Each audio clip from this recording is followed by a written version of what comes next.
तो चलो ये कल का होमवर्क था। 21 का कितना होगा? हेन इकॉस, वेरी गुड।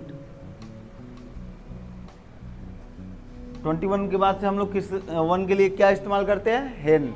ओनली 11 के लिए क्या इस्तेमाल करते हैं? अन। और 20 के लिए इकॉस। 1 के लिए हेन, 20 के लिए इकॉस, हेन इकॉस। ऐसे ही 41 के लिए hentetracont. 44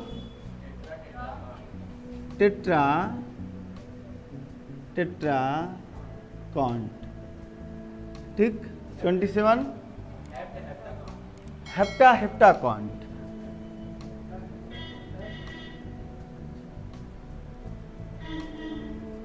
89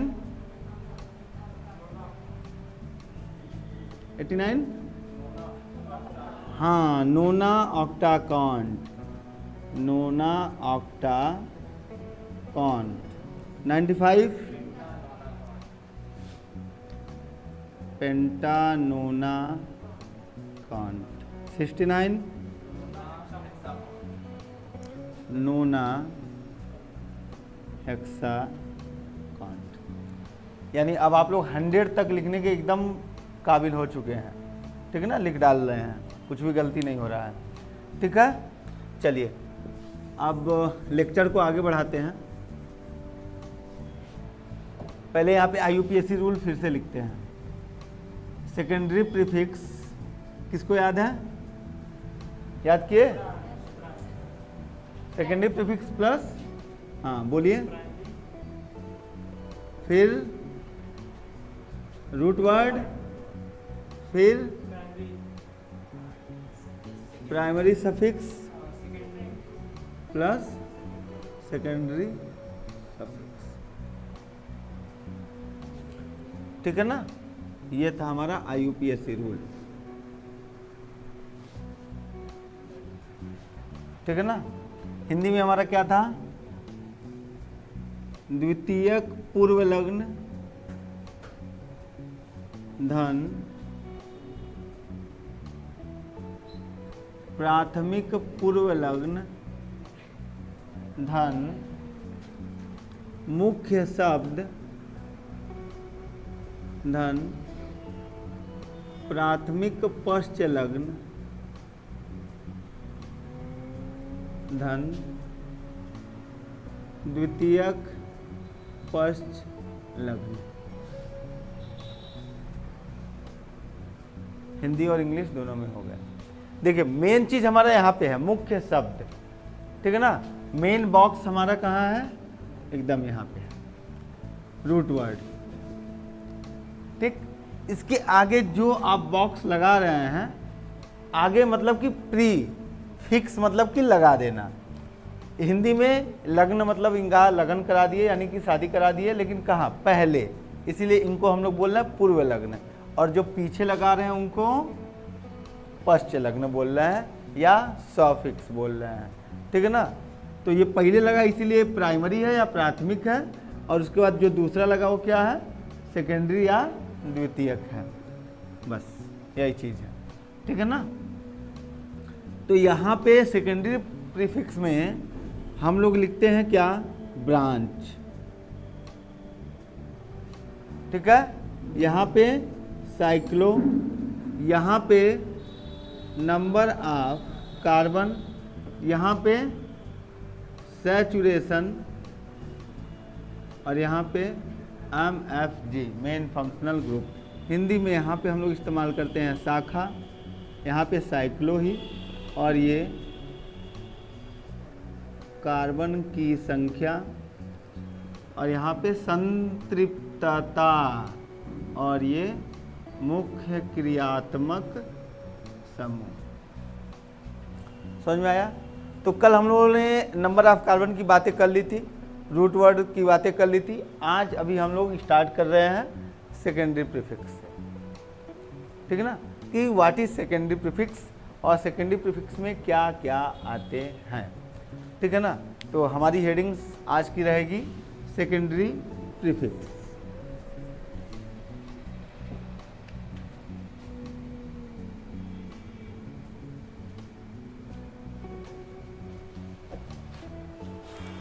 secondary prefix में ब्रांच आपने लिखा, इनको हम लोग दूसरी भाषा में सब्स्टिट्यूएंट बोलेंगे, सब्स्टिट्यूएंट्स, यानी कि प्रतिस्थापी। It are functional group which are not main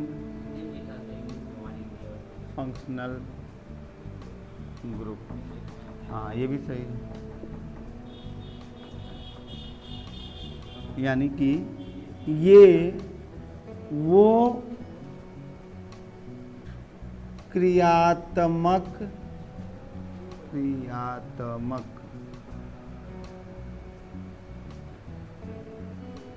समूह हैं जो कि मुख्य क्रियात्मक समूह में नहीं आते हैं।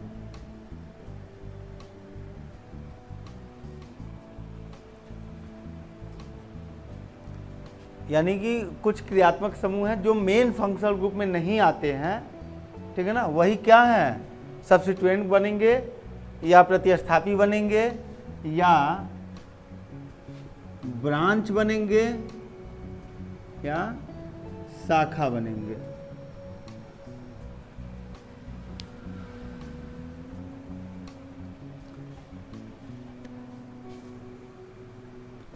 ठीक है ना।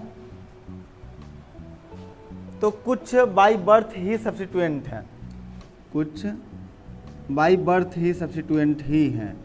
बाय बर्थ यानी कि जन्म जात। वे कौन कौन से हैं लिख लीजिए।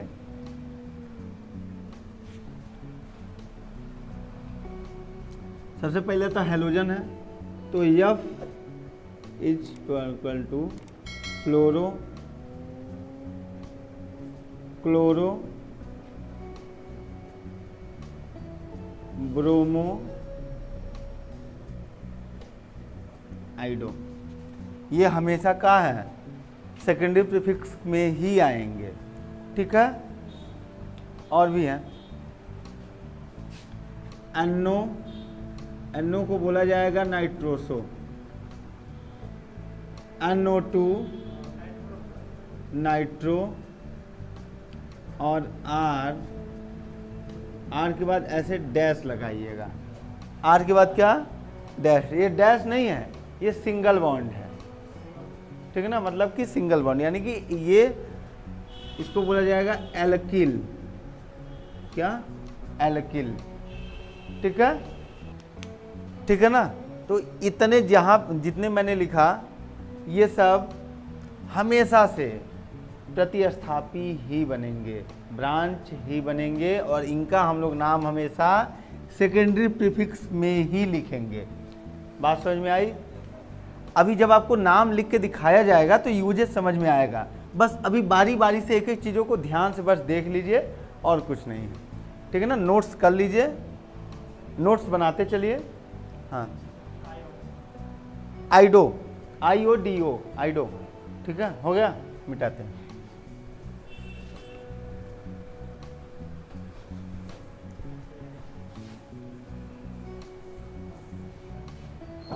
आप लोग हम पहुंचते हैं, हम लोग बच्चा प्राइमरी प्रीफिक्स पे, प्राथमिक पूर्व लग्न पे। इसमें हमने ऑर्गेनिक कंपाउंड्स को दो कैटेगरी में बांटा था, ठीक है ना। एक हमारा ओपन चेन था और एक क्लोज चेन था। तो क्लोज चेन के लिए प्राइमरी प्रीफिक्स बना है, ठीक है ना। It is used for close chain organic, spelling गलती हो गया ना, ऑर्गेनिक कंपाउंड। ठीक है ना, यानी कि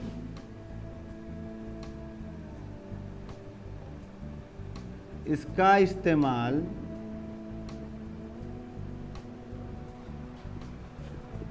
बंद श्रृंखला कार्बनिक यौगिक के लिए करते हैं। इनका इस्तेमाल हम लोग किन के लिए करते हैं? क्लोज चेन ऑर्गेनिक कंपाउंड के लिए या बंद श्रृंखला कार्बनिक यौगिक के लिए करते हैं, ठीक ना। एग्जाम्पल के तौर पे मान लीजिए आपके पास ये 4 कार्बन कंपाउंड्स हैं, ठीक ना, ये क्लोज चेन है, 4 कार्बन का है। ये पॉइंट्स क्या डिनोट करते हैं? कार्बन। पॉइंट क्या डिनोट करते हैं? कार्बन, यानी 4 कार्बन का है, ठीक है ना। इसके लिए हम लोग इस्तेमाल करते हैं साइक्लो। ऐसे वाले का अगर हमको नाम लिखना होगा तो हम लोग यहाँ पे प्राइमरी प्रीफिक्स में इस्तेमाल करेंगे साइक्लो। लेकिन वह चैन, वह क्लोज चैन, ठीक ना, जो 2 हो और एक कॉमन कार्बन से जुड़ा हो, ठीक ना, 2 साइकिल हो और एक कॉमन कार्बन से जुड़ा हो, इसके लिए हम लोग इस्तेमाल करेंगे स्पाइरो, SPIRO, स्पाइरो, ठीक है ना, स्पाइरो। और 2 कार्बन चैन हो, बंद संरचना 2 का हो और दोनों चैन जो है ये 2 कॉमन कार्बन से जुड़े हों। किससे? 2 कॉमन कार्बन से जुड़े हों, तो इनको बोला जाएगा बाईसाइक्लो। बाईसाइक्लो, यही आप लोग इस्तेमाल कर रहे थे, cyclo slash spiro slash bicyclo. कल के रूल में यही आपने लिखा था, ठीक है, समझ में आया। तो सेकेंडरी प्रीफिक्स में क्या इस्तेमाल, क्या लिखना है, समझ में आया। प्राइमरी प्रीफिक्स में क्या लिखना है, समझ में आया। रूट वर्ड कल ही पढ़ लिए हैं पिछले लेक्चर में, और अभी हम लोग चल रहे हैं प्राइमरी सफिक्स के तरफ। अब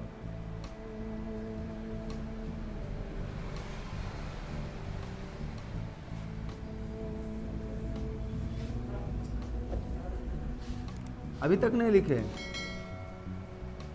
क्या कर रहे थे? परिभाषा लिखे थे कि नहीं? हाँ तो चलो बस ऐसे 4 ठो घेर के साइक्लो लिख दो, स्पाइरो बाईसाइक्लो लिख दो, अभी तो नहीं मिटा है।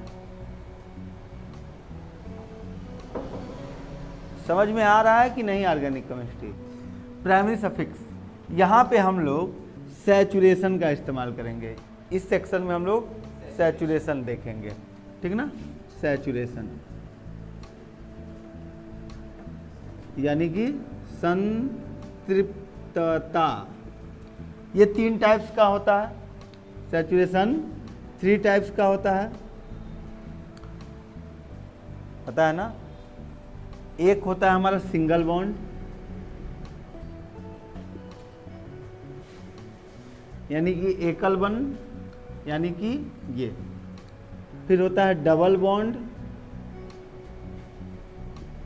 फिर होता है ट्रिपल बॉन्ड।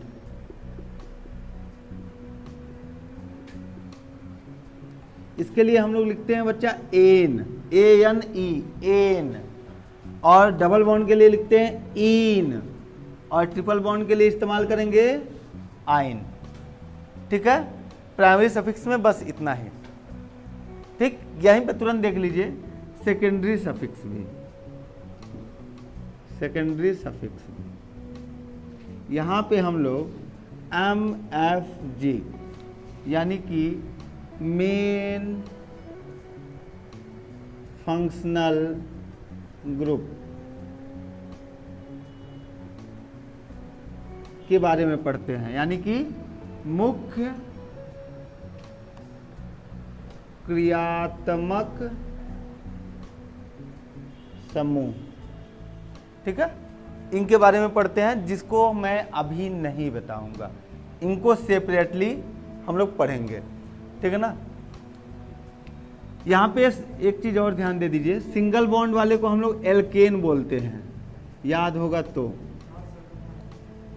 डबल बॉन्ड वाले को एल्कीन, ठीक है ना, और ट्रिपल बॉन्ड वाले को एल्काइन।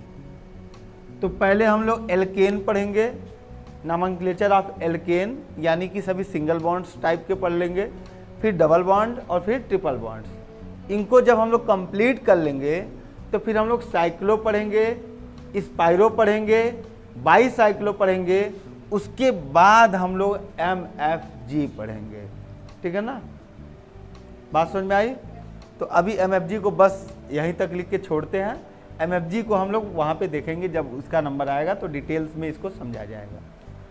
तो अभी IUPAC फार्मूला क्या आपको समझ में आया कि IUPAC फार्मूला में इस्तेमाल हमको किसका करना है, कैसे करना है, ठीक है ना। तो अभी हेडिंग डालिए आप,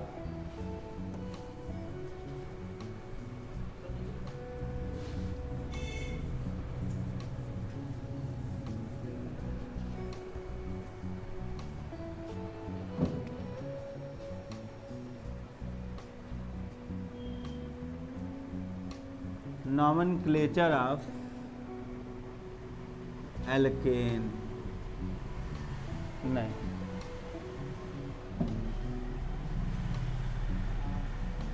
हाइड्रोकार्बन, और यहाँ पे लिख लो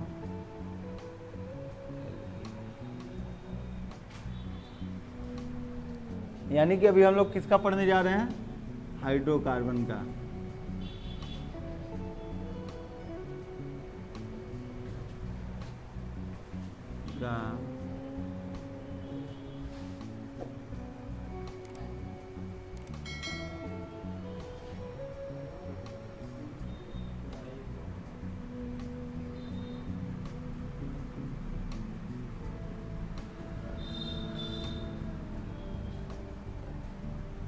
और यहाँ पे हम लोग पढ़ेंगे एल्केन, ठीक है, एल्केन।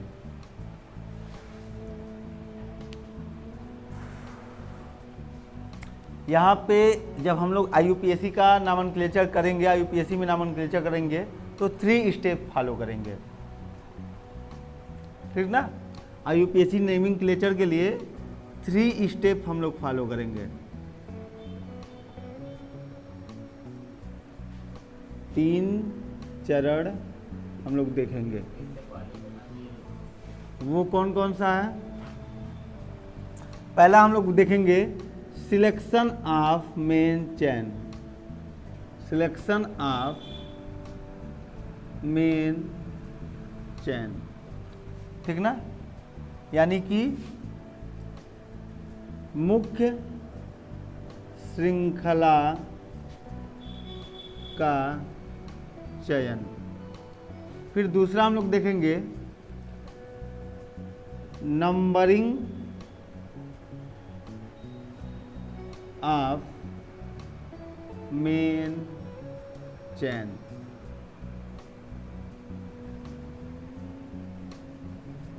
मुख्य श्रृंखला का क्रमांकन। और सबसे आखिरी में नॉमेनक्लेचर